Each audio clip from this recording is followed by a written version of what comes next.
Michael Pry here, looking at the life cycle stages of an organization. So this falls into the internal section of our strategic development model.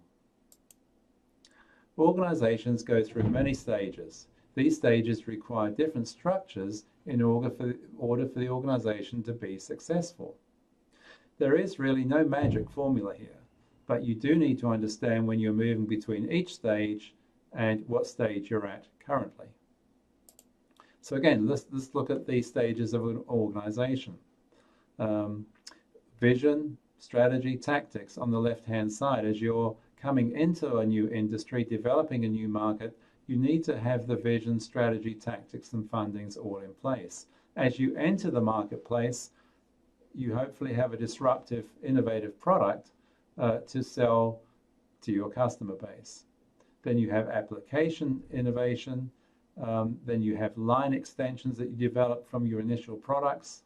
Then you have product innovation as you move further up the curve, as you develop new solutions for your customers.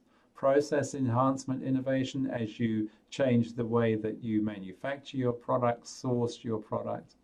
And then experiential innovation where you're working more on your contact with your customers.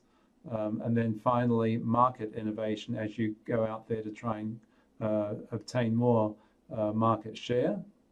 Organic renewal down the right-hand side is when you've come to the end of your life cycle and you need to renew what you're doing. In this case, you can move back over to the left-hand side of the curve and start moving up again, but you do have to change some of the aspects of what your organization is doing. If you get past this, then you're going to have to look at a merger or a new partner to add new value to your organization. And in this case, in most cases, you would lose control of your organization. Past this, you would have to harvest and sell the organization. So there's different stages of the organization. You have startup, as we talked about. This is the beginning of the organization. And this is the spark that ignited a small group of people to come together and change the world. The growth section, at this stage, the organization has a product and it's selling it into the marketplace at an accelerated rate. This rate is challenging to keep up with, and it feels like things are happening so fast that no one knows what to do. At this point, companies hire like crazy. The official end of growth seems to be when your sales growth slows to your industry average, or the organization starts to feel comfortable. So expansion. Once growth ends, management will look towards expanding into additional markets to kickstart growth again. This expansion phase will be riddled with mergers, new divisions, or business units. It can be very chaotic as the growth stage, this growth stage, because of management's overwhelming desire to restart growth by any means necessary. In some organizations, expansion never ends, but when it does end, maturity sets in. Now, in the mature stage of the market, at some point, the company will stop growing and expanding. At this stage, the company will look to make systems and processes that focus solely on reducing costs and improving efficiency. Maturity feels comfortable, and the creative spark that might have existed may at this stage be extinguished. Destruction. There are very few companies that can stand the test of time. If you look at the Dow Jones of 100 years ago, there's only one company that's still on it.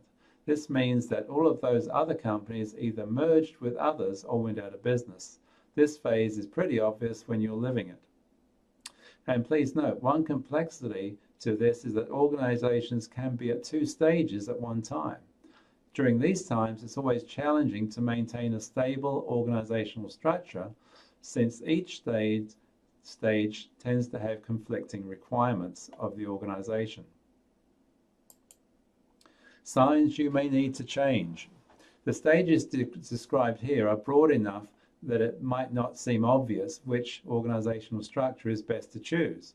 In general, there are several signs that the organization that you are presently in needs to change. Consider some of these. New businesses are fighting old ones. There will always be healthy tension between the people who make the money now and the ones that are working on to make money later. So some are focusing on current products, some are focusing on developing new products. If it gets too out of hand, it will create silos that will fight each other to the death at the expense of the company's success. Systems and procedures are constantly breaking down. This is one sure sign of growing pains, is when the old system, or lack of them, your organization has in place start to break down under the strain of growth. When this starts to happen, you'll need to take a look at your structure and see how it can change to overcome this. Next would be morale is low and people are leaving. Organizational change or lack of change can make your talented staff leave. This is a sure sign that whatever structure you are presently under does need to change. Next will be no new products are being released. This is a huge problem. No new products to drive growth. Without them, a company will fade away. So if your innovative pipeline is drying up, or you've not released something in a while, then you need to rethink your company's structure to support new products. Revenue or profit, accelerating or decelerating. Revenue and profit will drive your organization decisions either way they go. During highly accelerated revenue times, there will be a mad dash to grow and expand. During deceleration, the company wants to shed costs and people at the same time. So either accelerating or decelerating, there'll be major change going on within the organization.